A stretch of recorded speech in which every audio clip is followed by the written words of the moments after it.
Saan ba mas maganda pag-aralin ng ating mga anak? Sa private school ba o sa public school? Bibigyan ko na kayo ng tip. Kung pag-aaralin nyo ang inyong mga anak sa public school, maganda rin naman, makakatipid ka. Sabi nga, hindi mo iintindihin ng mga gastusin. Kumpara sa private school na kung saan ay may babayaran kang matrikula, books, uniform, etc. Karamihan sa mga private school or halos lahat ay air-conditioned na. Kaya nga lang, kinakailangan mo mag-invest pa rin para sa iyong anak.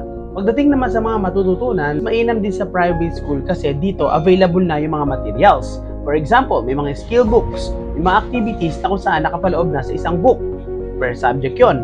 At hindi mo na kailangang hintayin pa yung ipapaserox or ipapabookbind ng teacher sa public school. Siya rin naman nag-aaral ang inyong mga anak at tinitiyak mo na ang mga kaalaman ay papasok talaga sa kanyang kaisipan sa private school na. Kasi dito is predictable yung mga result ng mga examination. Predictable yung mga